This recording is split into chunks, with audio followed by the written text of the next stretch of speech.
오늘은 계시의 찬송 9번째입니다. 모세의 노래인데요. 요한계시록 15장입니다. 15장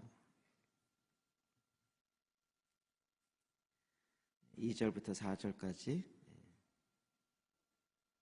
성경을 좀 가지시고 1절부터 15장 전체를 읽었으면 좋겠는데 1절부터 8절까지가 전체입니다. 15장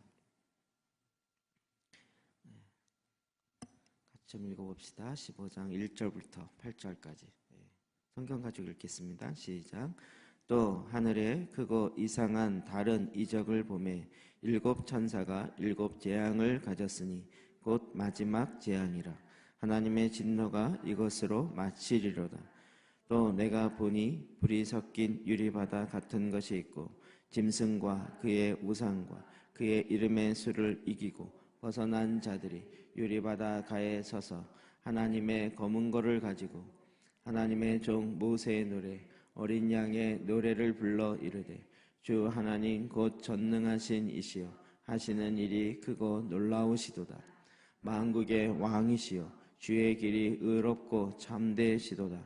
주여 누가 주의 이름을 두려워하지 아니하며 영화롭게 하지 아니하오리까. 오직 주만 거룩하시니이다.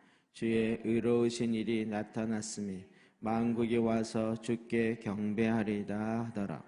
또 이 일 후에 내가 보니 하늘의 증거 장막의 성전이 열리며 일곱 재앙을 가진 일곱 천사가 성전으로부터 나와 맑고 빛난 세마포 옷을 입고 가슴에 금띠를 띠고 네 생물 중에 하나가 영원토록 살아계신 하나님의 진노를 가득히 담은 금대접 일곱을 그 일곱 천사들에게 주니 하나님의 영광과 능력으로 말미암아 성전의 연기가 가득 차매 일곱 천사의 일곱 재앙이 마치기까지는 성전에 능히 들어갈 자가 없더라. 아멘.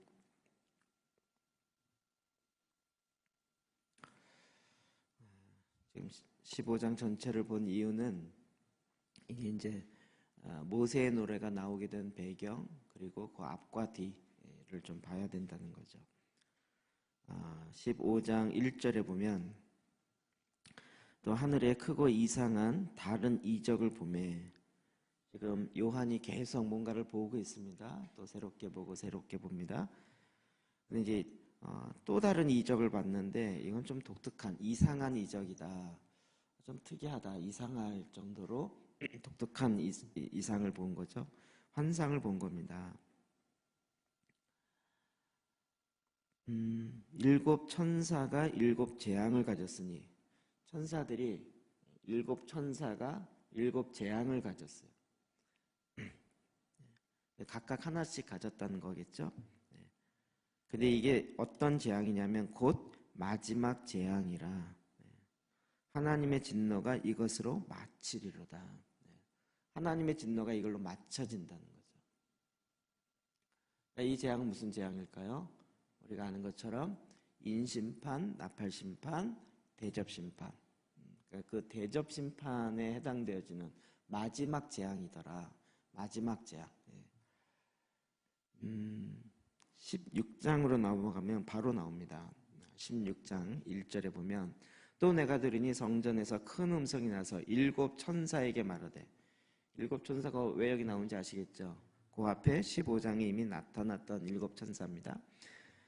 너희는 가서 하나님의 진노의 일곱 대접을 땅에 쏟으라 하더라.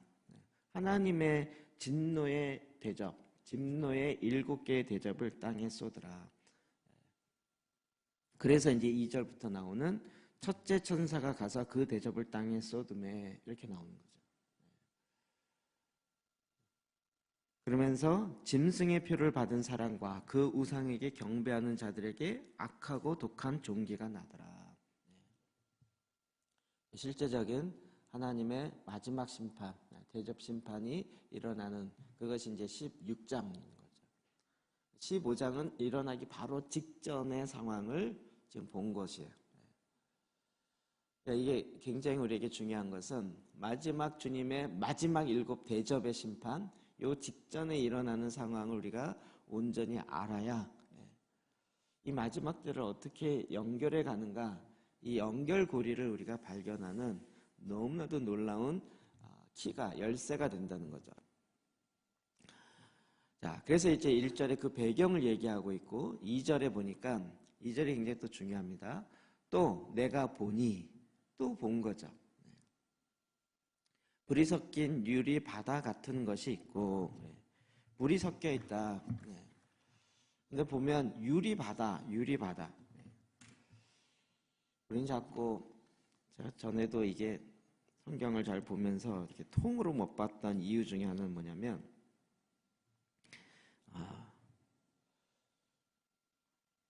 제 머리가 이 사고 구조가 그래서 그래요. 유리 바다. 이게 걸렸어요. 바다가 어떻게 유리가 될 수 있어? 저는 이게 이과 사고를 해가지고요, 문과 사고처럼 유리처럼 아주 이렇게 뭐랄까 맑고 이렇게 투명하고 이렇게 유리가 이렇게 평평하잖아요. 바다가 어느 날 바다를 보면 이렇게 파도가 일지 않고 평평한데 아주 맑고 밑이 그 속이 다 보이는, 결국 이거 얘기하겠죠. 이게 50이 넘어야 이해가 되니. 어렸을 때부터 이거 성경 보면서 아니 바다가 어떻게 유리가 돼? 유리로 만든 바다야? 막 이런 거에 막 걸려가지고 읽으면서도 이게 도대체 모르겠어 막 이랬던. 네. 이 유리 바다 이 얘기가 이 15장만 나오는 것이 아니라 그 앞에 이미 여러 번 나타나고 있어요. 자, 먼저 볼까요? 4장 6절입니다. 시작. 보좌 앞에 수정과 같은 유리 바다가 있고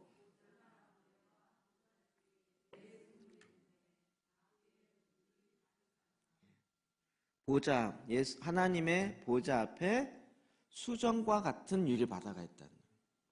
그러니까 지금 내가 보니 불이 섞인 유리 바다 같은 것이 있고, 이게 어딘지 금방 알겠죠.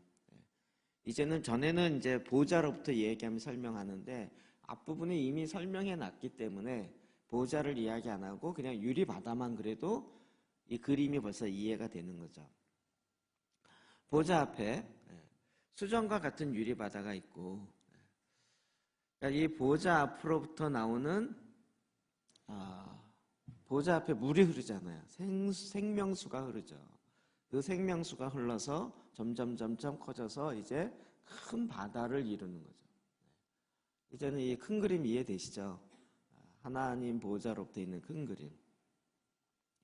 그러니까 이 유리 바다는 또 어디 있어 이러지 마시고, 이게 보좌로부터 나오는 하나님의 생명수로부터 시작이 되어지는 하나님의 그 삼층천의 그림이라는 것을 우리가 알 수 있어요.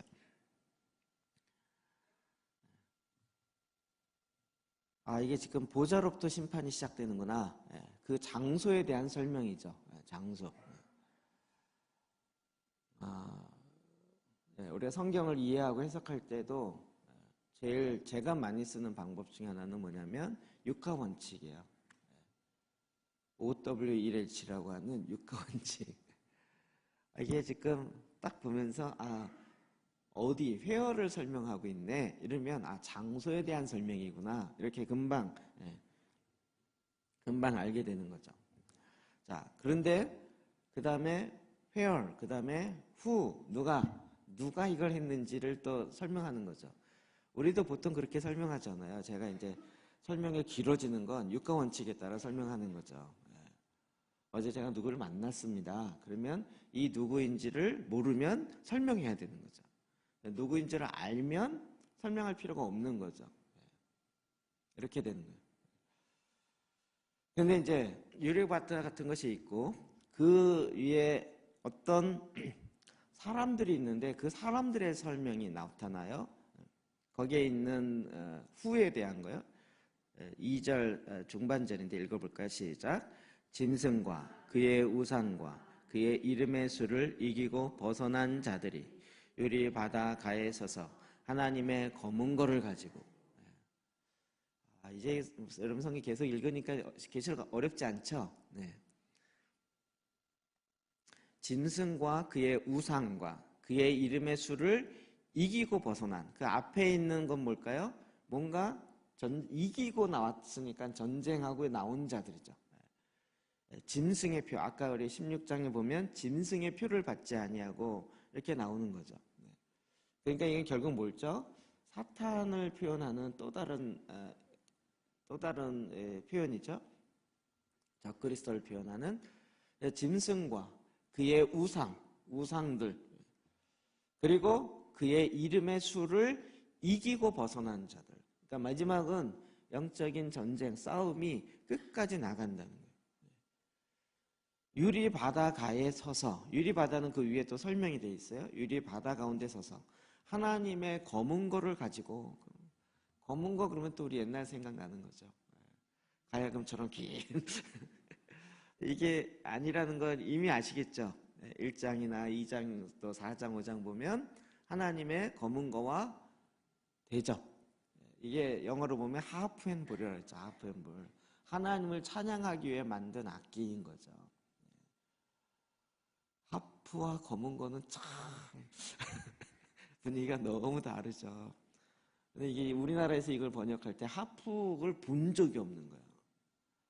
우린 그나마 이제 본 적이 있잖아요. 그래도 하프 그러면 또 어렸을 때 만화라도 보면서 천사들이 이렇게 한다든지 뭐 이런 그림이라도 봤을 텐데 이제 이 성경 자체는 이런 게 안 되니까. 근데 우리는 이제 가야금을 키지 않았다는 건 아시죠? 하나님을 찬양했다라는 의미를 아시죠? 제가 이 이과 머리가요, 이런 거 보면서 진짜 힘든 거예요. 제가 제일 보기 힘든 책이 소설책이거든요. 은유법, 뭐 비유, 뭐 풍류법 이런 거 너무 싫은 거예요, 저는. 수학처럼 답이 나와야지. 하나님의 검은 거를 가지고, 이게 여담인데요. 제가 어느 정도 이게 관심이 없었냐면, 저는 이렇게 고등학교 때 이과 문과 나눴는데, 그때 저한테 어디를 갈 거냐 묻더라고요. 그때 뭐 인생의 진로나 이런 걸 결정되진 않았고, 제 속에는 막연히 뭐가 있었냐면 신학교를 좀 가볼까 이 생각이 중학교 때부터 있긴 했어요. 목사님이 이제 중학교 2학년 애들 데려다가 제자 훈련한다 그래서 막 이렇게 하고 막 설교도 시키고 그랬거든요. 이제 막연하게 신학교를 가볼까 이 생각이 있었어요. 근데 신학교가 문과라는 걸 몰랐어요. 근데 이과는 저는 이제 수학이나 이제 물리, 과학 이런 게 좋으니까 이과를 택했는데 나중에 보니까 이게 신학은 문과더라고요. 제가 안 배운 것이 이제 세계사를 안 배웠는데 세계사가 굉장히 힘들더라고요. 지구과학은 너무 좋아요. 그래서 신학교를 딱 들어갔더니 이과 나온 애는 저밖에 없더라고요. 다 문과 출신들 있고 좀 독특했어요. 지금 와서 보니까 그것도 하나님의 또 은혜인 것 같아요.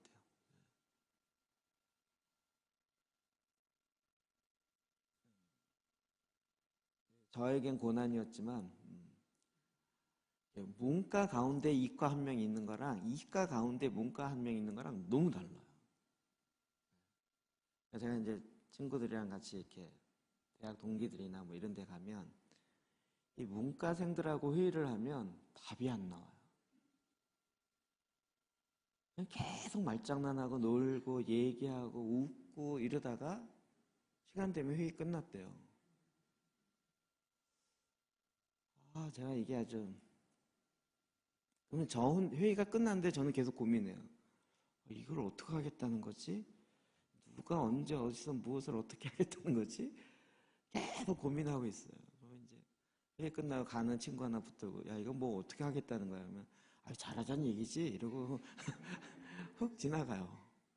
그러면 어떻게 잘해? 그러면 아니 열심히 잘하자는 얘기야. 뭐 이런.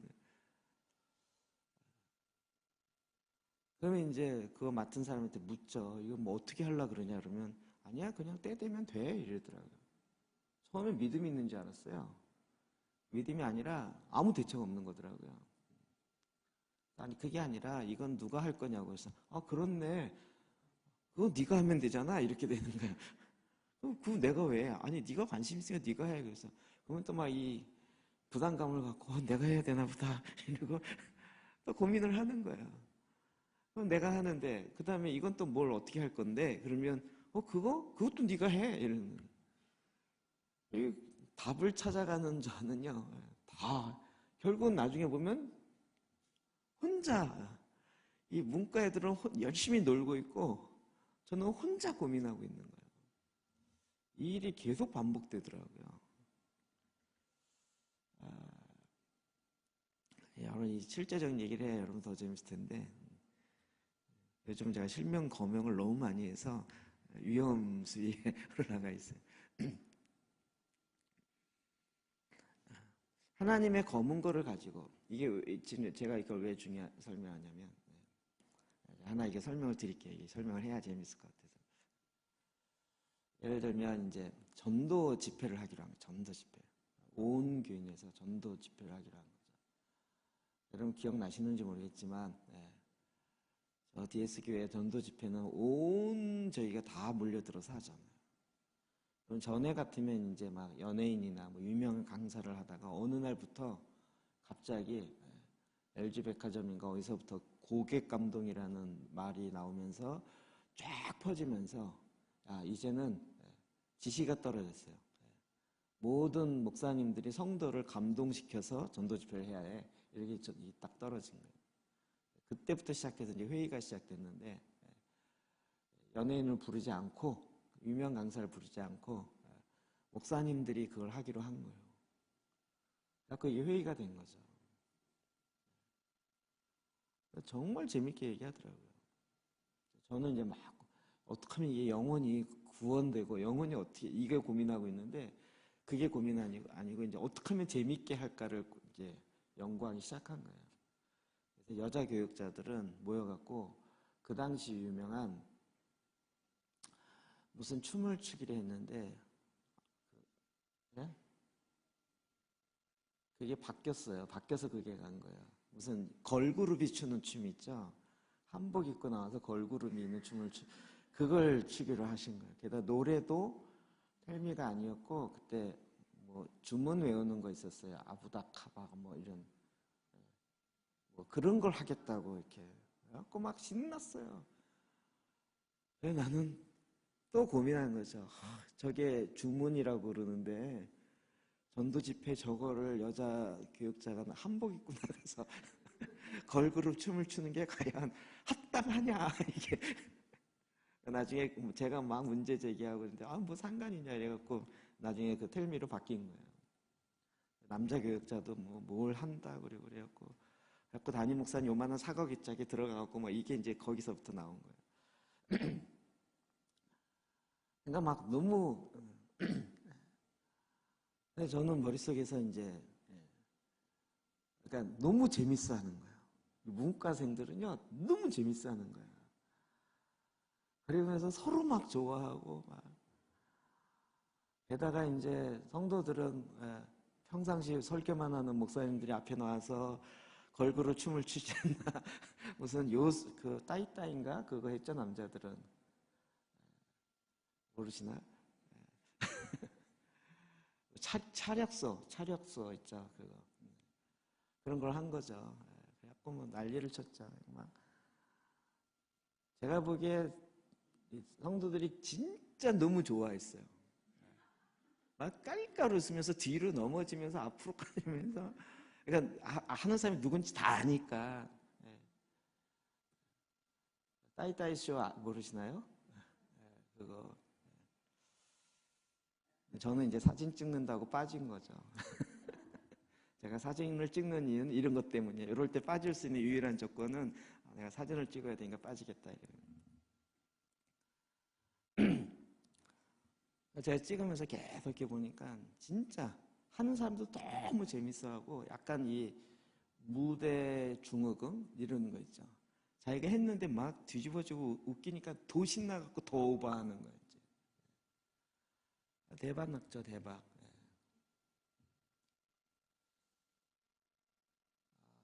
그래갖고 아주 그 다음 해는 더 힘들었어요. 지난해 한 것보다 더 웃겨야 된다. 이 부담감 때문에 그걸 짜내고 하느라고 더 부담됐어요. 근데 저랑 저희 이제 중보팀이랑은 너무 슬퍼했어요. 솔직히 말하면. 막 웃는데 그걸 보고 저는 슬픈 거예요. 아니, 그 마음은 이해되겠지만, 이렇게까지 해야 되는가에 대해서. 그다음부터 뭐만 하면 이제 망가져야 된다라는 이게 교회 안에 훅 들어와가지고 그런 것들이 늘 이제 하는 분위기로 확 바뀐 거죠. 하나님의 검은 거 얘기하다 여기까지 갔는데,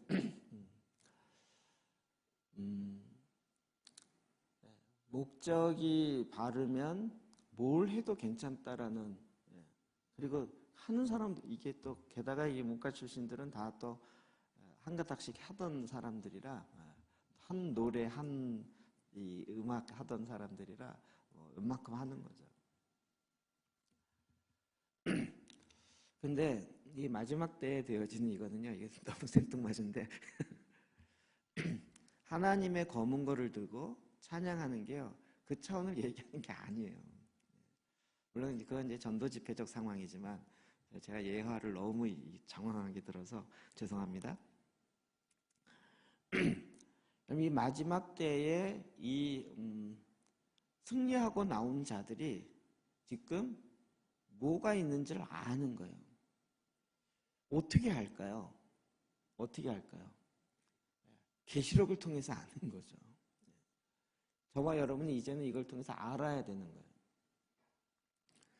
마지막 때 하나님을 찬양하는데 그 찬양할 수 있는 자격이 되는 사람들은 뭐냐면 이기고 벗어난 자들이에요. 짐승, 그러면 우리 짐승의 표 좀 생각나죠? 666이라든지 666이라는 게 왜 나와요? 경제 시스템을 하나로 만드는 거죠. 그래서 이 시스템 안에 들어오지 않으면 얘가 살 수 없도록 만들어버리는 거죠. 그리고 모든 영역 안에는 우상들이 있는 거고, 근데 그 우상 앞에 절하지 아니하는 자들, 싸워서 이긴 자들이 이제 이 찬양을 하게 되는 거예요. 근데 이게 마치 큐사인과 비슷한 거예요. 왜냐하면 그 다음에 우리가 아까 읽었던, 여기 나오지 않는데 5절에 보면 또 2일 후에 내가 보니 하늘의 증거 장막의 성전 열며, 뭐죠? 지금 이 시나리오가 어떻게 짜였냐면 그렇게 승리하고 이긴 자들이 하나님을 찬양하는 찬양을 하기 시작하는 거예요. 이 찬양이 끝나면 또 그 다음 사인이 딱 들어가는 거예요. 그러니까 여러분이 우리가 뭐 이런 거 할 때 시나리오를 외워야 되잖아요. 요 장면에 요게 이루어지고 그게 끝나고 나면 그 다음이 누가 이렇게 딱 되어지는, 이게 되어지는 거예요. 그러니까 이 영적 전쟁에 이긴 자들이 이제 그 하나님의 보좌 앞에 유리바다 가운데 서서 하나님을 찬양하는 이 노래를 부르기 시작합니다. 이거는 부를 수 있는 자격이 어떤 자들이에요? 전쟁에 이긴 자들이에요. 여기에서 이제 우리가 얘기하는 환난 통과설 이야기를 하는 거죠. 우리 옛날에는 이거를 세대주의적인 입장에서 휴거 이야기 들었을 때는 그렇게 안 했죠, 해석을. 처음에 7년 전에 휴거 받고 믿음 없는 사람들이 이 고난을 다 당하다가 마지막 두 번째 휴거되는 그걸로 많이 해석한 거죠. 근데 이제 저도 성경을 아무리 봐도 이렇게 이중 휴거의 모습을 이제 맞지 않다, 해석이. 그게 이제 저는 확신이 들었고요. 환난을 통과한다는 거죠. 근데 그 환난 가운데 계속 기도하는 거예요. 그리고 영적 전쟁 가운데 싸워 이겨요. 그리고 영적 전쟁뿐만 아니라 실제가 되겠죠. 그 우상에게 절하지 아니하고 오직 어린 양과 어린 양의 피와 그의 증언하는 말씀으로 잡고 이기는 자들이에요.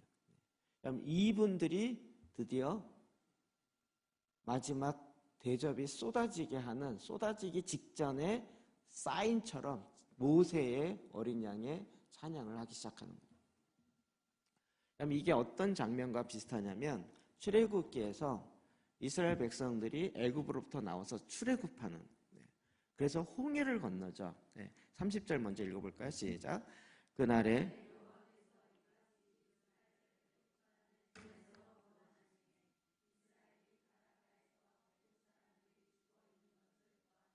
예, 너무 장면이 비슷하죠. 출애굽으로 보면 이스라엘 백성이 막 나왔는데 바로가 자기의 친위대를 마병들을 데리고 오자. 최대의 무기에 그 당시. 그러니까 이제 하나님의 그 기둥이 가서 맞고, 그리고 이제 홍해를 건너게 되죠. 홍해를 이제 거의 건널 쯤에 이 애굽의 바로의 친위대가 그 뒤를 쫓아오는 거예요. 이스라엘 백성이 다 건넜을 때 다시 홍해가 덮쳐요. 그래서 그 모든 친위대가 다 바다에 수장되는 거죠. 수장되는.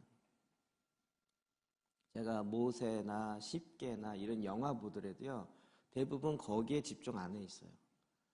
그런데 이제 애니메이션 만화에 나오는 일본에서 만든 영화인데, 만화인데 인 더 비기닝이라는 비디오 있었거든요.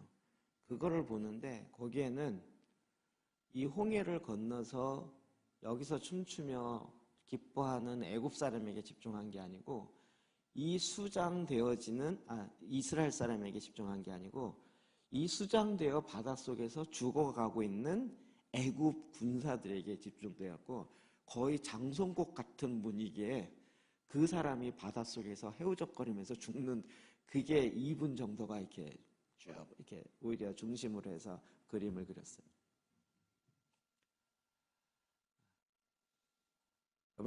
딱 요 그림이 마지막 지금 금 대접을 내어 쏟기 직전에 일어나는 이 장면. 어떻게 됐죠? 지금 유리바다 같은 것이 앞에 있어요. 홍해를 보면 지금 홍해를 건넜어요. 그 앞에 바다가 있어요. 그리고 그 홍해 바다가 이제 갈라졌던 바다가 덮침으로 말미암아 심판이 일어나는. 근데 이걸 보면서 이스라엘 백성은 여기서부터 이제 찬양이 시작돼요. 단지 순서 하나만 다르죠. 지금 계시록은 어떻게 돼요? 먼저 찬양이 돼요.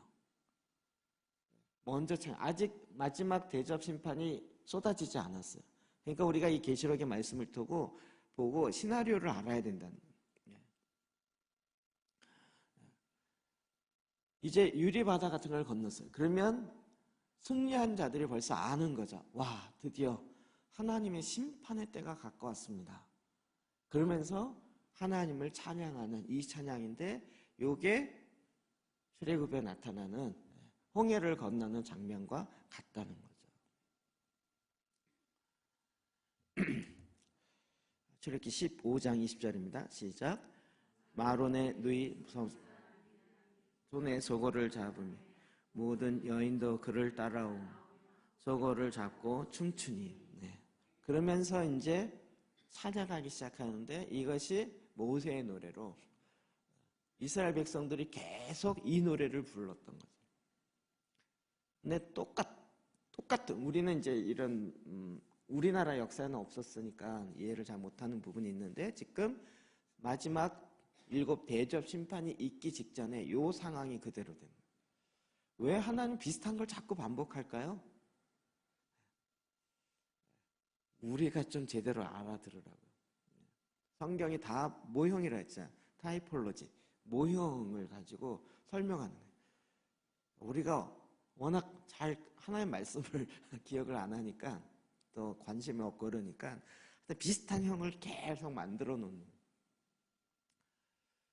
이제는 거꾸로 보이죠. 왜 하나님이 출애굽에 이런 사건을 굳이 만들었을까? 홍해를 건너면서 하나님 이러면 안 돼요. 그냥 그 광야를 건넜는데 광풍이 일어나더니 모래바람이 샥 일어나가지고 애굽의 군사를 확 덮쳐버려요. 아니면 그 하늘에서 유황 우박이 막 떨어지더니 이스라엘 백성이 있는 데는 안 떨어지고 애굽 군사 위에는 막 떨어지더니 우박이 이만큼 쌓이고 그래서 거기가 심판이 돼요. 이렇게 할 수도 있잖아, 하나님이. 근데 왜 굳이 홍해를 건너게 하고 그 사건을 어떻게 연출하는 것처럼 이렇게 하셨을까? 우리가 갖고 있는 시간적 개념은 이게 먼저니까 이거에 의해서 움직여지는 것 같은데, 하나님은 하루가 천년 같으시고 시간적 개념이 왔다 갔다 얼마든지 하시니까. 어찌 보면 하나님의 이미 설계도 안에는, 시간의 설계도 안에는 마지막 그림까지 다 완성되어 있고 천지창조하신 거죠. 그렇죠? 설계도면을 다 완성하고 건물 짓지, 설계도면 중간만 해놓고 짓진 않잖아요. 이제는 이게 저는 거꾸로 보이는 거예요. 하나님께서 마지막 때 이렇게 심판이 있을 거에 대한 것을 미리 해놓으시고, 우리로 하여금 이런 것들을 알 수 있는 장치를 이렇게 만들어 놓으셔서 마치 처음 장면에도 마지막 그것을 상징하는 그런 것들을 이렇게 집어넣는 것 같은. 영화를 너무 많이 봤나? 그때 미리암이 누구죠? 모세의 누이. 근데 보면 아론의 누이 선지자 미리암이라고 그랬어요. 이게 다 이제 형제들이잖아요. 친척이잖아요. 그런데도 불구하고 선지자라고 넣어요. 뭐죠?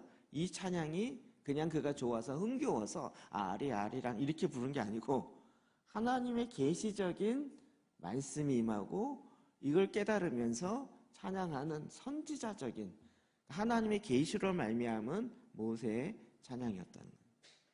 이 모세의 찬양이 그대로 어디로 가요? 지금 마지막 7 대접 심판이 있기 직전의 노래로 가는 거죠.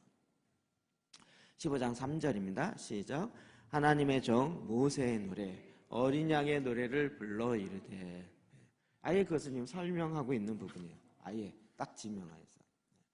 유대인들은 이 노래는 너무 다 아는 거죠. 외웠으니까. 어렸을 때부터 계속 불러서 했던 것이기 때문에. 이게 이제 출애굽에 있는 것과 계속 오버랩돼서 이야기되고 있어요. 15장 1절입니다. 시작. 이때 모세와 이스라엘 자손이 이 노래로 여호와께 노래하니 일렀으되, 내가 여호와를 찬송하리니 그는 높고 영화로우시며 말과 그 탄자를 바다에 던지셨습니다. 아멘. 그는 높고 영화로우시며. 우리는 자꾸 오늘날 시대를 갖고 이렇게 이걸 하는데, 출애굽에서 이 노래를 불렀을 때랑 이 사건이 기록돼가지고 이게 실제로 일어났을 때랑, 이 사건을 모세오경에 기록하고 그리고 이스라엘 백성이 이 노래를 부를 때랑 시간적 차이가 난다는 거 이해되시죠? 막 노래를 하고 있는 동안에 거기 옆에 서서 막 받아 적어 쓰면서 그렇게 모세오경 쓴 게 아니죠.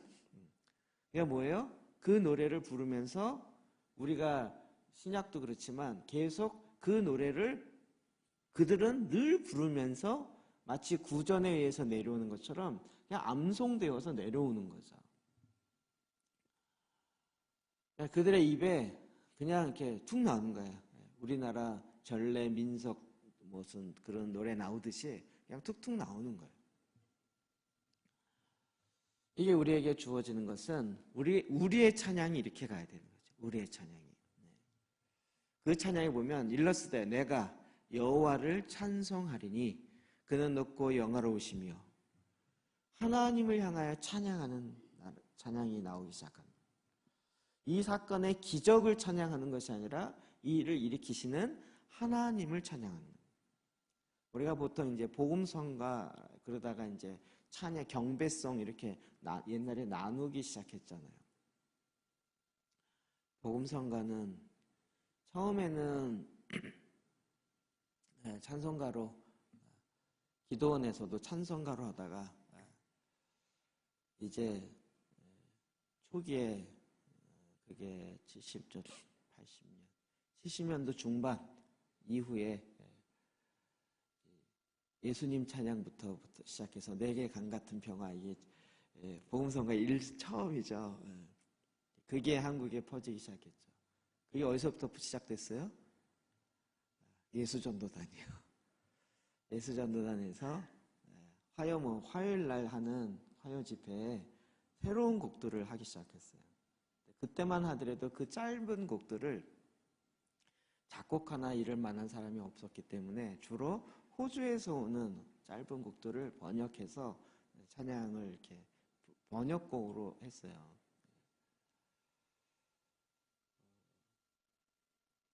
그랬는데 이게 이제 기도원으로 쫙 가기 시작하면서 기도원 쪽에서 부르는 찬양이 이제 바뀌어지기 시작한 거죠. 대부분의 그래서 이제 복음성가 대부분이 이제 뭐랄까 인간의 힘듦과 괴로움을 표현하는 쪽으로 이렇게 바뀌었죠. 뭐가 있을까요? 제가 그 찬양 들고 깜짝 놀랐어요.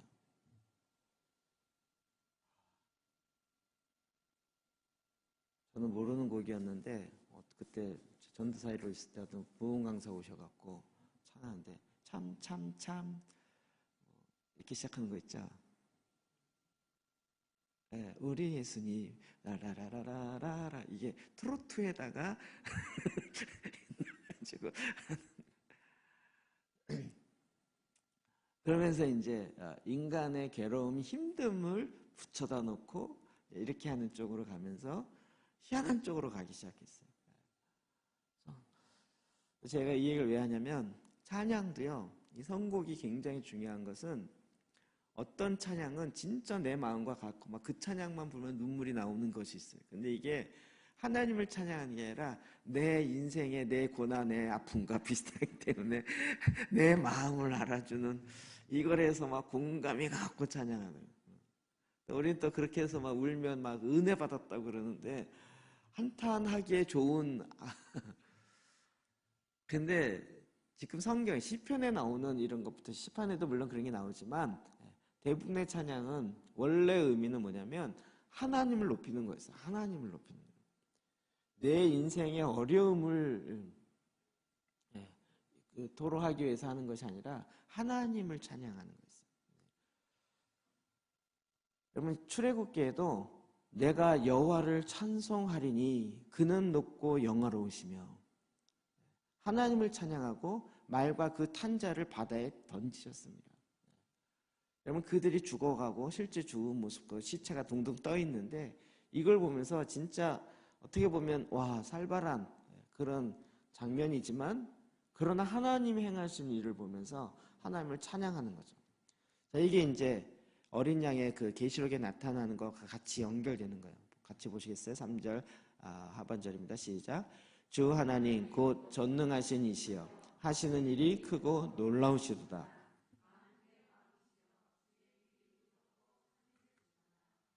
아멘. 예. 하나님을 찬양하죠. 이게 이제 같은 물론 모세의 노래로 하니까 단지 뭐가 달라요? 출애굽에는 이미 그것을 건너와서 그 장면을 보고 순서가 보고 찬양하는 건데 요한계시록은 통과해서 이긴 자들이 아직 대조 심판이 이루어지지 않았어요. 그런데 하나님이 어떻게 일하실지 알기 때문에 하나님을 찬양하는 이 찬양을 올려드리기 시작하는 거예요.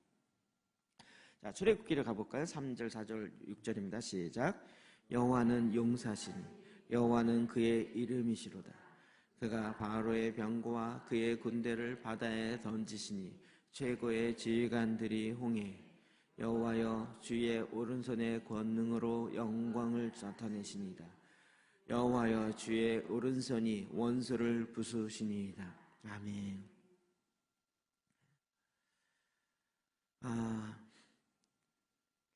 모든 찬양이 지금 어디에 집중되어 있어요? 하나님께 집중되어 있는 거죠. 그러니까 하나님께 집중하면서 하나님이 이렇게 하나님을 딱 바라보면서 하나님이 이 일을 행하셨습니다. 하나님이 이렇게 행하셨습니다. 바로의 병거와 군대를 바다에 던지셨습니다. 하나님이 계속 하나님께 집중되어 있는 거예요. 근데 이제 우리가 자꾸 이제 나에 집중되다 보면 처음은 하나님께 불러놓고 그 다음은 바로의 병거를 했습니다. 그런데 바로를 보는 것이죠. 병거를 무너뜨린 그 병거와 그걸 보면서 야 저거 비싼 건데 야 저거 되게 강력한 건데 그 다음부터 여기를 보기 시작해요. 그러면 초점이 바뀌어져요. 제가 예수 기도하다가 그걸 많이 느꼈어요. 전에는 몰랐는데 우리의 기도가요. 처음에는 뭐 하나님의 이름을 불러요. 거룩하시고 능력이 많은 사랑이 많으신 하나님 이렇게 불러놓고 지금 이런 상황 속에서 저 병거가 있습니다. 하나님 저 병거가 무너져야 되는데 하나님 저 병거가 무너지려면 그때부터 하나님을 바라보는 게 아니라 병거를 바라보는 하나님 저 병거에 바퀴가 빠지게 하세요. 병거가 막 꼬꾸라지게 하세요. 이렇게 내가 지금 병거를 바라보면서 저 병거가 무너지기 위해서 어떻게 해야 되는지를 이제 내가 머리를 막 짜내갖고 이렇게 하나님을 안 보고 병거를 바라보고 있어요. 그리고 그렇게 해야 이 문제가 해결됩니다. 그리고 내가 계속 답을 내고 있어요. 어느덧 내 기도에 하나님을 바라보던 초점이 싹 사라지니까 내가 하나님 돼서 내가 지금 문제를 해결하고 있는 거예요. 예수 기도는 뭐죠? 주 예수 그리스도시여 하나님의 아들 주 예수 그리스도시여 죄인인 나를 하나님 앞에 나를 계속 서 있게 만들더라고요. 내가 이걸 이렇게 하십시오 이게 아닌 거예요. 하나님이 이미 여리고성 같은 경우도 하나님이 이미 어떻게 하라고 다 지시사항과 이걸 다 주셨고 우리는 그 말씀을 딱 듣고 순종해서 이렇게 하나하나 나가는 것이지 내가 하나님께 제목만 딱 듣고 여리고성을 돌면서 저 벽은 갈라질지어다 뭐 이러면서 저 벽이 이제 금이 가며 저 벽에 구멍이 생겨서 구멍이 생기기 위해서는 쥐가 왔다 갔다 하고 막 이런 걸 내가 막 생각해갖고 이렇게 해달라고 얘기하는 게 아닌 거죠. 그러니까 이게 성경적으로 기도하는 것과 말씀을 갖고 기도하는 것과 그냥 우리가 기도의 그 틀만 가지고 처음에 하나님의 이름을 불러야 됩니다. 그리고 나서는 뭘 주십시오 이렇게 해야 돼. 이렇게 접근해갖고는 이 문제가 안 풀리는 거예요. 그럼 이제는 우리가 거꾸로라는 거 아시겠죠? 저도 이렇게 보면 이게 포인트가 바뀌는 게 좀 느껴져요. 저는 기도에 여러 가지 기도가 있는데 그 중에 말씀으로 하는 기도도 있습니다. 이렇게 이제 여러 기도 중에 하나가 말씀의 기도였어요. 근데 조금 더 이제 하다 보면 어떻게 돼요? 말씀으로 하는 기도가 진짜 제일 좋습니다. 이렇게 되는 거예요. 지금은 어떻게 돼 있어요? 말씀으로 하지 않는 기도가 기도일까? 이렇게 돼 있는 거죠. 여기서 여기 오는데도 제가 보기엔 한 3년 걸리는 것 같아요. 지금도 제가 외부에 나가면 방언 기도 해야 되나요? 말아야 되나요? 말씀 기도 하는 사람 자꾸 하지 말라 그러는데 왜 그러는가요? 지난번 의정부에도 어떤 분이 와서 너무 심각하게 질문이 하나 있는데요. 그래서 뭐 어렵지 않은 질문이죠. 그래서 농담을 했더니 아니요 뭐 그러면서 말씀 기도하면 방언 기도하면 안 되나요? 이제 얘기를 하는 거예요. 그래서 이제 제가 설명을 쭉 이렇게 드렸어요. 그랬더니 자유함을 얻고 마음의 평안을 갖고 가시더라고요.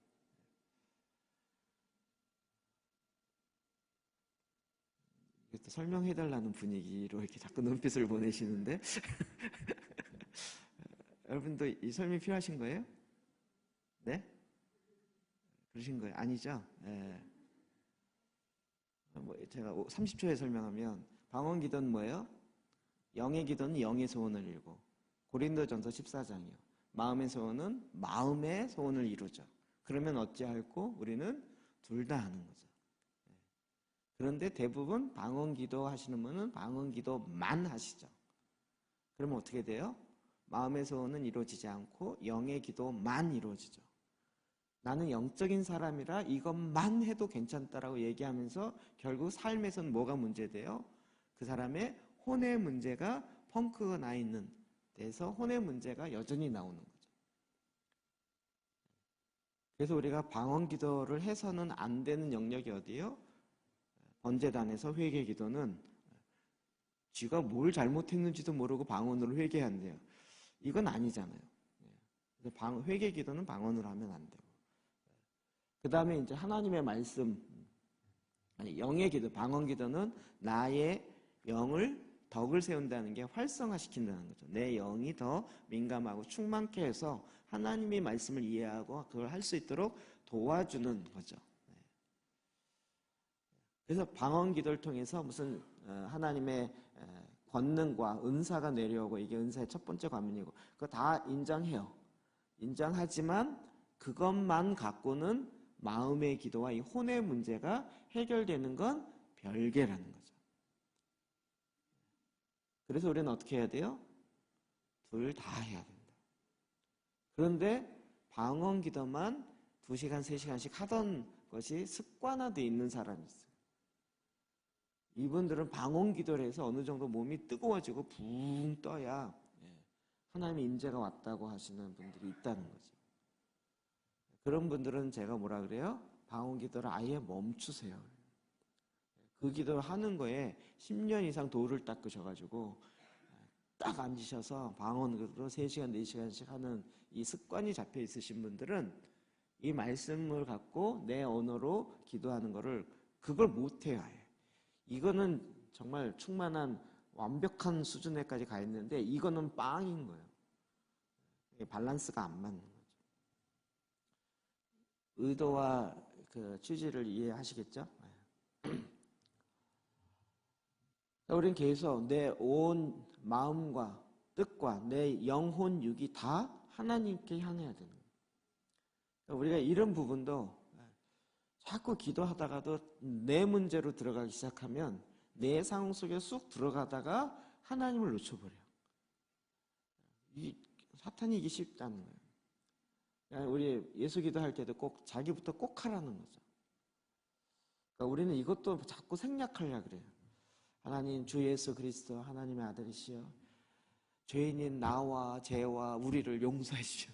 이렇게 하지 말고 이렇게 하지 말고 하나씩 하라니까요. 주 예수 그리스도 하나님의 아들이시여 죄인인 나를 용서하여 주십시오. 주 예수 그리스도 하나님의 아들 하나님의 아들 예수 그리스도시여 죄인인 죄도 용서해 주십시오. 이렇게 그 다음에 하나씩 이렇게 하시라고요. 좀 힘들더라도 힘든 게 아니고 그래야 내 마음을 자꾸 그렇게 하나님 앞에 맞춰주시는 거예요. 그러니까 모세의 노래가 하나님께 포커스가 딱 잡혀있는 거예요. 선지자 미리암에게 하나님의 영이 임하고 찬양의 영, 예배의 영, 경외하는 영이 임하여서 딱 만들어낸 이게 계시적 찬양인 거죠. 마지막 때에 우리가 이 찬양을 부를 거라고요.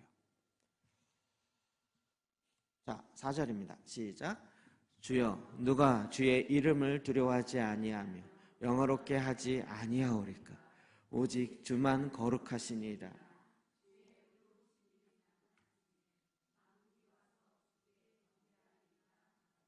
아멘. 아멘. 지금 누구를 두려워해요? 누구를? 하나님을 두려워하는 거잖아요. 하나님을 경외하고.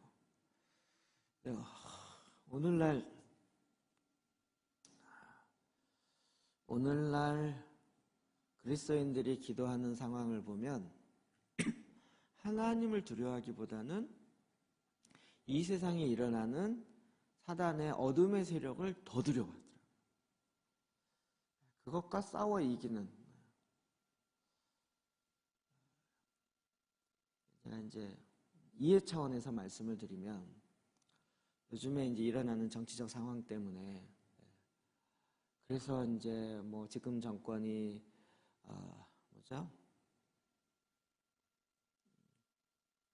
지방자치제를 해서 분권해서 사회주의로 가려고 한다. 그 법을 좀 통과시키려고 한다. 그렇게 되면 기독교인들 다 그래갖고 지금 기독교계에서 막 불구붕하고 막 영상이 계속 그런 쪽의 메시지. 그걸 제가 이렇게 보고 이제 그거에 의해서 얘기되는 것을 보면서 이분들은 물론 그렇게 가는 걸 원하지 않죠. 근데 이분들은 하나님보다 사회주의를 더 무서워하는구나. 이런 생각이 들었어요. 이 고난의 문제가 풀어지지 아니하니까 이런 식의 해석을 자꾸 나가는 거예요. 그래서 하나님이 우리에게 주신 이 놀라운 물질적 축복을 빼앗기면 안 된다. 이게 뭐예요? 굉장히 이기적인 거죠. 하나님의 뜻이 이루어지기 위해서, 하나님의 뜻이 이루어지기 위해서, 그리고 우리가 하나님의 거룩한 제사장들이 워낙 못 알아들으니까 하나님이 그것을 사용하신다면 어떡하시겠어요? 어제도 어느 정치인 얘기 들어보니까 자기는 통일이 곧 올 것 같대요. 제가 보니까 아마 그 서울역 앞에 광장기도회 하는 거기서 했던 얘기인 것 같아요. 그때는 앞에 있는 사람이 그 유튜브에 들리더라고요. 아멘 그러더라고요. 이분이 쓴 웃음 쓱 지면서 그런데 자기가 보기엔 적화 통일이 곧 올 것 같다는 거예요. 그러니까 지야 그러더라고요.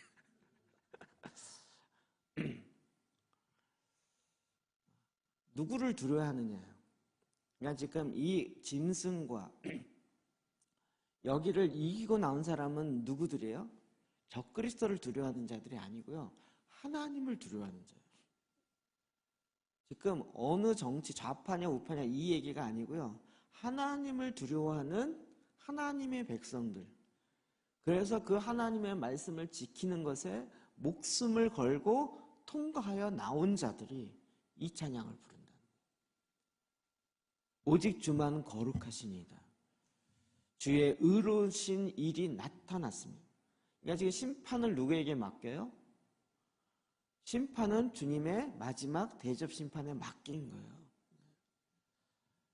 지금 이게 하나님의 마지막 심판을 믿지 않는 사람은 내가 심판해, 내가.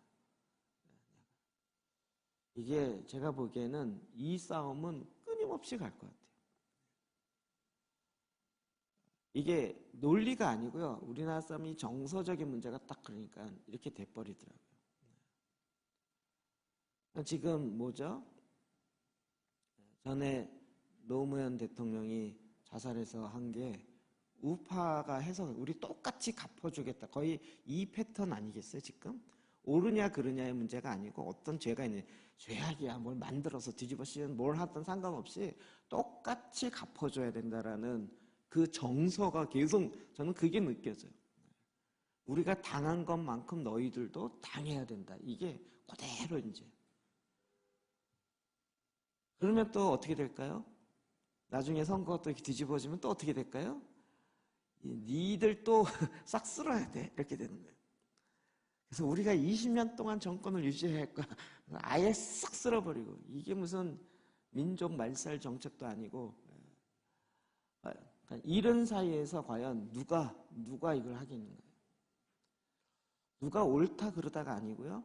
정말 우리가 두려워할 그분이 누구냐는 거죠. 지금 교회에서조차도 포커스를 잘못 맞추고 있어요. 물론 정치 영역이나 이런 부분에 하나님의 뜻을 깨닫고 하나님의 뜻을 이루기 위해서 나아가는 기도와 메시지가 있어야 돼요. 그런데 지금 이렇게 마치 기독교는 우파다라고 얘기되는 이런 개념으로 가기 시작하면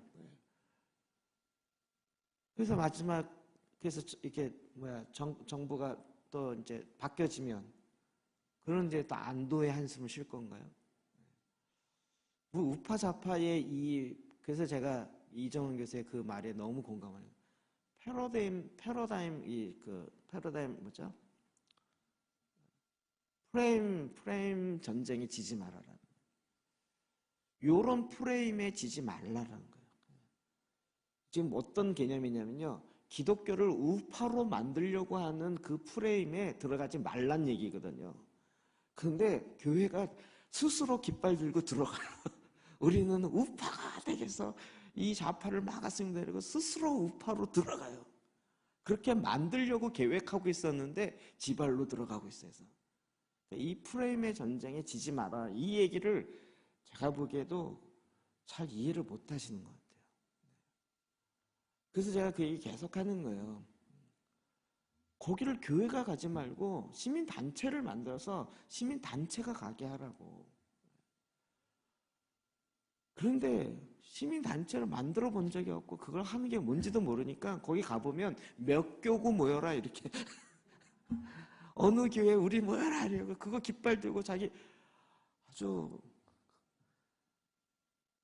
저는 처음에 그런 거 보면서 저거 누가 심어놨나 보다. 교회를 그렇게 보이게 만들려. 그러니까 이쪽에서 신났죠. 사진 척척 찍어서 봐라 이제. 그렇지 않아도 교회 무너뜨리려고 그러는데 교회는 다 우파다. 완전히 적폐 대상이다라고 계속 하잖아요. 아주 뭐 정신 바짝 차려야 되는 거예요 지금. 그 프레임에 들어가면 안 되는 거예요. 근데 지금은 아예 스스로 들어가고 계시니까 그래서 제가 너무 답답하다는 거예요. 그래서 제가 어디죠? 김해 갔을 때도 거기에서 이제 이 운동하는 핵심적인 간사가 와가지고 어떻게 해야 되겠냐고 제발 좀 목사님들이 동원될 수 있게 해달라고 해서 제가 목사님들이 동원되면 안 된다. 뒤에서 도와줄 수 있겠지만 단체를 만들어라. 단체를 만들어라. 시민운동하는 단체들 원래 민주주의는요 시민운동이 굉장히 중요한 거예요. 그래서 그런 시민운동들이 많이 일어나야 되는 거예요. 근데 저기는 다 시민운동으로 깃발 다 그었잖아요. 보세요. 다 우리 공산주의입니다 이러고 나오는 깃발 누가 있어요? 사회주의 나오는 사람 누가 있어요? 다 무슨 국민을 해방시킵시다. 국민을 좋게 만들 이런 식의 깃발이죠 다. 진짜 운동론이 없어요. 제가 뚜껑 열리면 안 돼요. 근데 교회는 뭘 해야 된다고요? 우파 좌파로 가면 안 되고요. 우파도 하나님의 백성이고 좌파도 하나님의 백성이고. 뭘 해줘야 돼요? 하나님을 찬양하고 하나님 앞에 나아가서 우리가 갖고 있는 이 죄의 문제를 해결하고 하나님의 임재가 내려오게 하는 이걸 해야 된단 말이에요. 그러니 하나님께 집중되어진 이 찬양, 이것이 빼앗기면 안 되는 거죠. 월요일도 어떤 분 와서 질문하는데 저한테 목사님 도대체 누구 얘기가 옳습니까? 어느 선교사가 이야기하는 이 강의 누가 얘기하는 강의 어떤 거가 옳습니까? 우리는 뭘 듣고 따라가야 되나요? 이러더라고요. 뭘 유튜브를 따라가요? 예수님을 따라가지. 말씀을 따라가지. 24시간 내 유튜브 보고 그러면서 자기가 다니는 교회도 그런 얘기를 안 하고 그러니까 막 잠자고 있고 여기 얘기 들어오니까 한국교회 다 썩은 것 같고 그렇게 얘기하는 지는 더 썩었는데 그걸 또 모르고 또 그걸 또 쫓아가고 막 그래서 막 위대한 선지자처럼 느끼고 막 이래가면서 도대체 우리는 누구를 따라가야 되냐? 왜 그래요? 말씀을 안 쓰니까. 하나님께 집중되는 걸 놓쳐버리는 거예요.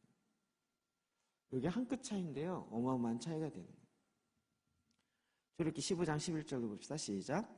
여호와여 신중에 주와 같은 자가 누구시니 주와 같이 거룩함으로 영광스러우며 찬송할 만한 위엄이 있으며 기이한 일을 행하는 자가 누구니까. 아멘.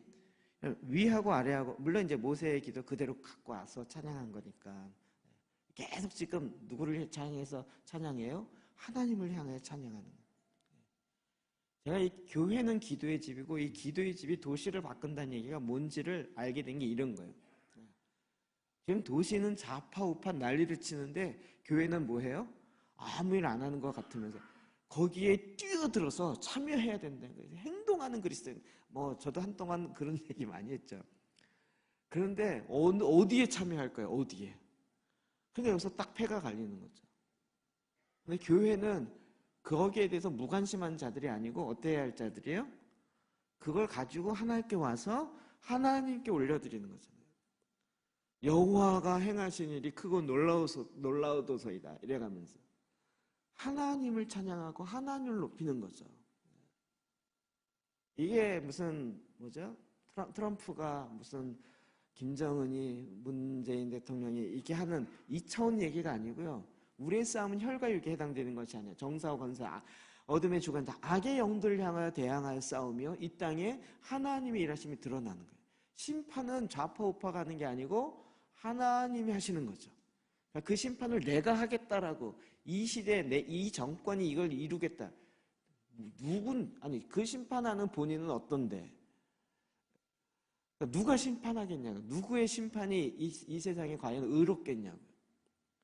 의로울 수가 없죠. 오직 하나님의 심판이 의로우신 거잖아요. 그러니까 우리는 누구에게 가는 것이 아니라, 비록 내가 어떤 상황 속에 상처가 있다 할지라도 그걸 가지고 하나님 앞에 나아가서, 하나님, 우리의 상처를 싸매지고 주님 앞에 나왔습니다. 주님 임하셔서 이 기이한 일을 행하십시오. 그리스도인이 이거 하는, 이게 기도의 집이고 이게 제사장들이 하나님 앞에 나가서 하는 거였잖아요. 이제 좀 차이가 이해되시나요? 시편 86편 9절입니다. 시작. 주여, 주께서 지으신 모든 민족에 와서 주의 앞에 경배하며 주의 이름의 영광을 돌리리이다. 무릇 주는 위대하사 기이한 일들을 행하시오니 주만이 하나님이시니이다. 아멘. 아멘. 모든 민족이 와서 주의 앞에 경배하며 주의 이름의 영광을 돌리리이다. 요즘에 재밌는 건 지금 이스라엘 총리가 기독교인들과 계속 접하고 있어요. 왜냐하면 이게 너무 신기한 일이에요. 유대인들이 제일 싫어하는 게 기독교인이잖아요. 왜냐하면 2000년 동안 계속 유대인 박해했고요. 유대인의 이 역사는요, 기독교가 유대인을 박해한 역사예요. 그러니까 어렸을 때부터 완전히 쇠뇌시키죠. 저 기독교인은 우리 민족을 말살시키려고 2000년 동안 끊임없이 해왔던 그 존재들이다. 그러니까 뭐 십자가 아주 보기도 싫은 거죠. 그런 정서와 그런 교육을 받은 사람들이 지금 기독교인을 접해요. 왜요? 마지막 때에 실제로 이스라엘을 제대로 보고 도와줄 사람들은 기독교인밖에 없다. 미국도 아니고 한국도 아니고 기독교인밖에 없다라는 것을 그들이 이제 알기 시작했다는 거예요. 이게 원수인데 나중에 보니까 원수가 도와준 사람이라는 걸 알게 된 거예요. 이건 뭐 어마어마한 패러다임 시프트죠. 이런 일이 일어나고 있다는 걸 지금 우리가 안다는 얘기는 마지막 중에 진짜 마지막이 왔다는 거예요. 그러니까 북한도 기독교를 막 박해했는데 나중에 말씀을 통해서 알고 봤더니 내가 박해한 저 기독교인들 때문에 우리가 지금 살고 있었던 거예요. 그래서 여기서부터 또 제 농담을 만들어내면, 갑자기 정치범 수용소에 가갖고 기독교인들을 불러내서 그 앞에 김정은이 절을 하면서 몰라봐서 죄송합니다. 당신의 기도들이 우리나라를 좌우하고 있었는데, 이거 뭐 만화 같은 상상이지만 이런 일들이 일어난다는 거죠. 그러니까 끊임없이 우리가 주님 앞에 나아가서, 주님이 지금 잠자고 계시고 있기 때문에 좌파우파 이렇게 나눠서 싸우는, 이게 하나님이 나누셨냐고요. 우리의 죄성으로 말미암아 계속 내가 하나님 되려고 하고 내가 당할 때는 이게 원통하고 이렇게 된 거죠. 내가 누구 편을 드는 것이 내가 의로운 자다. 이거 자체가 그 시프트 프레임 전쟁에 쏙 빠져버리는. 무릇 주는 위대하사 기이한 일을 행하시오니 주만이 하나님이십니다. 이게 제일 마지막 때에 우리가 이걸 본다고요. 제일 마지막. 요즘에 기독교인들이 몇몇 이면수 목사님도 그렇고 북한에 억류됐다 나오신 분도 그렇고 여러분들이 현재 일어나는 지영은 목사님도 그렇고 현재 일어나는 이 사건들에 있어 막 개탄하다시피 하면서 해서 글을 올려요. 거기에 대해서 충분히 이해하고 동의하는데 제 마음속에 또한 뭐가 있냐면, 그래서 어떻게 해요? 그래서 지금 이걸 개탄할 정도, 그러니까 그분들의 얘기는 그거죠. 어떻게 김정은과 저렇게 쉽게 손을 잡을 수 있냐. 지금 북한에 억류되어 있는 사람과 죽은 사람과 천안함부터 시작해서 이런 어마어마한 사건들로 인한 피해받은 사람과 가족들이 뻔히 눈뜨고 있는데 어떻게 사과 한마디 없이 손을 잡고 평화를 얘기할 수 있냐. 거짓평화다. 뭐 이렇게 이제 끊임없이 얘기하시는 거예요. 그렇게 말하는 이유도 충분히 이해는 돼요. 그런데 지금 제사장은 뭐예요? 제사장은 이게 말하기 좀 두려운데 그 사이에 들어가야 되는 거잖아요. 무너진 성벽 그 사이에. 제가 이게 싫은 거예요. 그 사이에 들어가면 양쪽에서 뭐라 그럴까요? 양쪽에서 박수 쳐주면 얼마나 좋겠어요. 양쪽에서 아주 쌍심지를 키고 욕할 거란 말이죠. 근데 우리는 그걸 아는데 그 사이를 들어가야 돼요. 이게 이제 중보자고 제사장입니다. 그 사이에 들어가서 뭐라 그래요? 하나님의 일하심을 얘기해야 되는 거예요. 기독교인의 삶이 이거잖아요. 지금 교회의 삶이 어떤 면에서 이거잖아요. 승리하는 교회의 찬양, 이게 뭐겠습니까? 사단에게, 우상에게 무릎 꿇지 아니하고 자기의 목숨을 내어놓고도 주님 앞에 나아가 하나님의 일하시겠다는 것 앞에 완전히 매게. 심판은 하나님께 완전히, 그의 심판은 의로우세요. 그는 공의로우세요. 그러니까 이 원수의 관계에 있어서도 심판하려는 그 모든 것들을 다 하나님께 맡기고, 그리고 우리는 그 하나님 앞에 나와서 하나님의 행하실 일에 대해서 하나님을 찬양하는 거예요. 마지막 때 이게 같이 간다니까요. 우리가 이걸 깨달아야 돼요. 어찌 보면 지금 제가 요즘에 이렇게 기도하면서는 지금 한국의 이런 상황들이 교회가 지금 좌파우파 문제가 아니고 교회가 뭘 해야 될지 모르고 있는 이 상황 속에서 교회가 뭘 해야 될지를 가리키기 위해서 하나님이 이거를 만들어가고 있는 거 아닌가 이런 생각이 들어요. 여러분은 좀 이해되시죠? 이것도 유튜브에 올라가면 또 난리를 치겠다 이제. 계시록 15장 2절 3절 다시 한번 봅시다. 시작. 짐승과 그의 우상과 그의 이름의 수를 이기고 벗어난 자들이 유리바다 가에 서서 하나님의 검은 거를 가지고 노래를 불러 이르되 아멘. 그럼 이것을 어떻게 해요? 하나님의 찬양이요. 이게 장면이 이렇게 돼 있잖아요. 지금 짐승과 우상과 그의 이름의 수를 그러니까 얼마나 많은 고난과 박해. 그러니까 이제 우리 식으로 얘기하면 이런 거예요.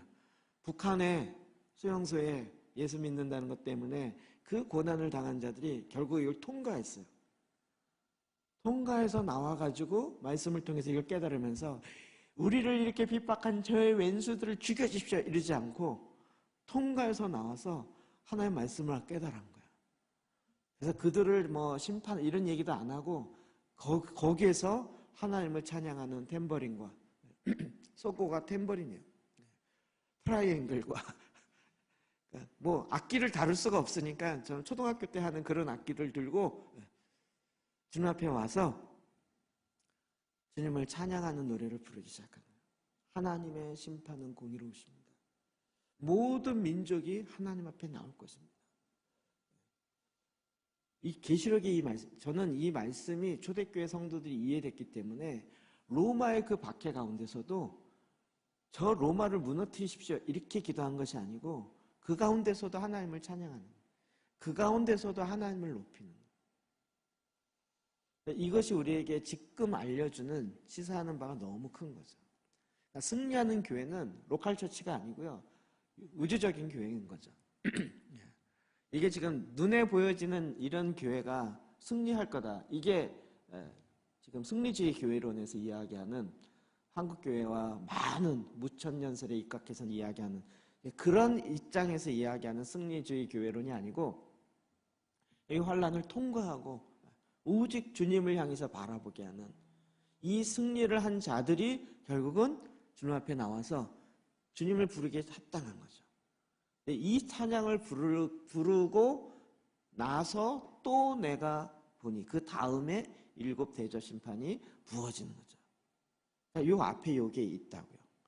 있겠죠. 그래서 이 환란을 통과하는 일들이 있겠다는 거예요. 통과 안 하고 이 찬양을 부른다. 효료가 없어요.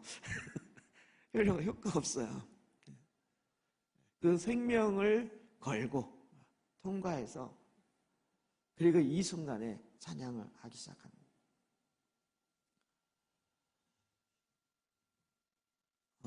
이게 이제 창세기로 넘어가면 하나님께서 인간을 만드시고 인간을 통해 이 땅을 다스리겠다고 하셨죠.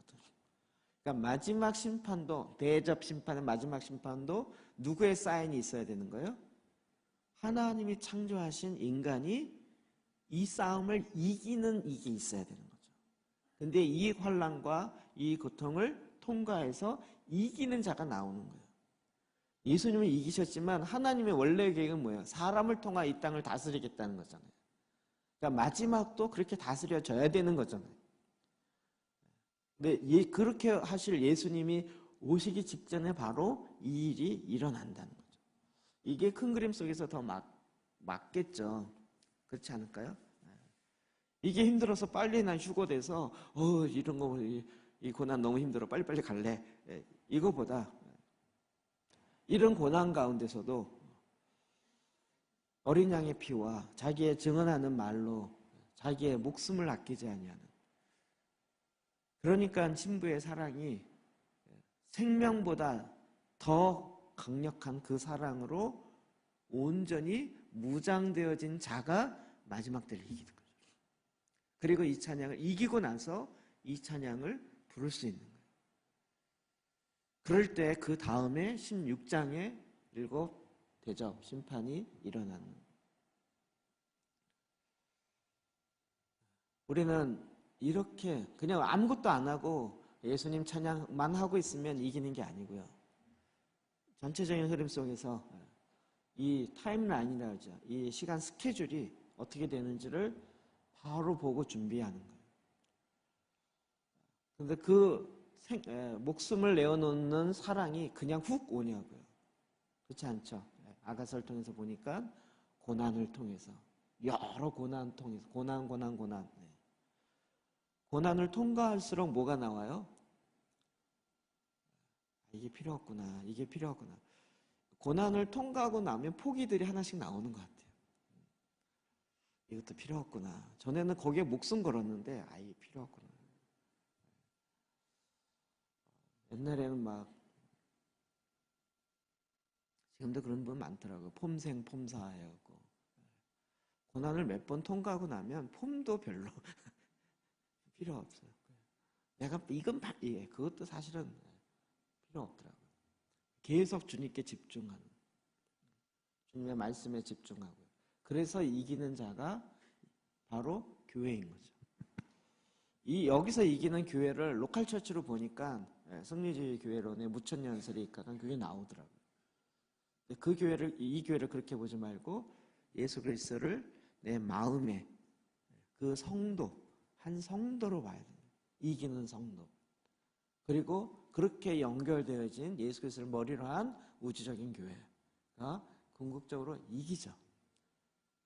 하나님 그렇게 하셨죠. 근데 그거를 통과할 자가 나온다는 거예요.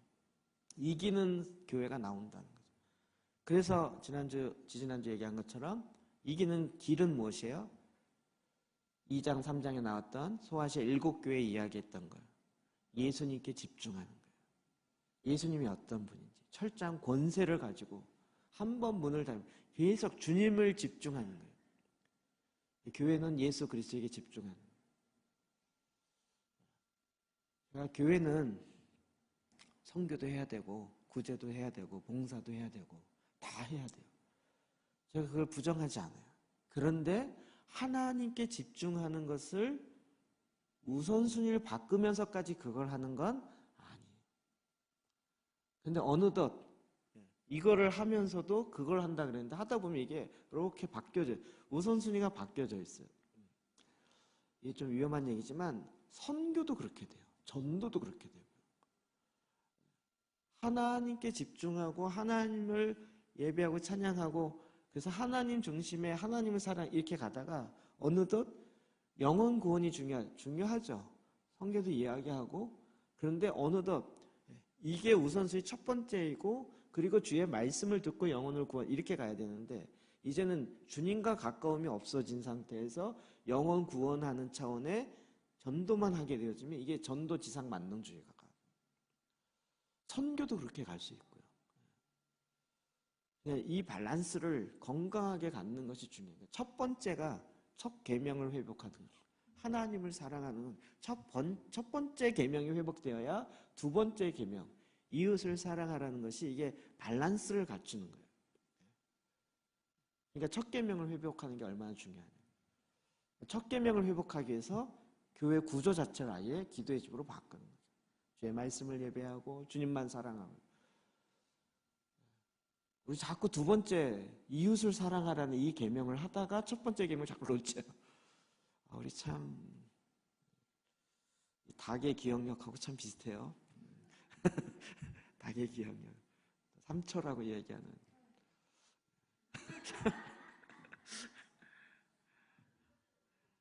그래서 자꾸 요거를 이것도 중요하지만 이웃을 사랑하고 구제하고 이런 거 정말 해야 되지만 요게 무너지면 빨리 멈춰야 되는 거예요. 이걸 멈추세요 그러면 목사님 이상해졌어요 이렇게 얘기 나오는데 이게 지금 밸런스가 무너져 있으니까 이걸 멈춰야 되는 거죠. 그리고 이걸 빨리 회복해야 되는 거죠. 이젠 좀 대화가 되는 것 같아서 되시는 거죠? 제가 왜 이걸 자꾸 멈추라고 얘기하는지. 이게 무너져요. 하나님 사랑, 말씀으로 서 있는 이게 무너져 있는 상태에서 봉사와 뭐 전도와 선교와 이게 더 올라가 있으면 이게 지치는 거지. 그러니까 이 밸런스를 빨리 갖춰서 이걸 갖추고 그리고 이걸 말씀에 따라서 가야 된다. 이제는 이 마음을 이해하시겠습니까? 왜 목사님은 봉사를 못하게 하나 이렇게 생각. 봉사를 못하게 하면 또 뭐 뜻이 있나 보다 이렇게 생각 안 하고 나를 무시한다 이렇게 생각하시더라고요. 내가 얼마나 잘하는데 왜 나를 무시해? 이러는데 무시가 아니고요. 기도를 안 하시니까. 말씀을 안 알고 계시니까. 그 다음 초능력에 말씀과 기도를 안 하는데도 봉사는 너무 열심히 한다는 거예요. 그게 초능력이 아니고 밸런스가 안 맞는 거예요. 여러분들 이 시각을 갖기를 주의로 축복합니다. 이해되시죠? 하지 말라는 게 아니고 밸런스를 갖추고 하라는 거예요. 이 우선순위를 절대 바꾸면 안 된다는 거예요. 이게 마지막 때에 찬양과도 이렇게 관련되어 있습니다. 자, 우리 주님 앞에 나아가서 이 말씀 의지하여 기도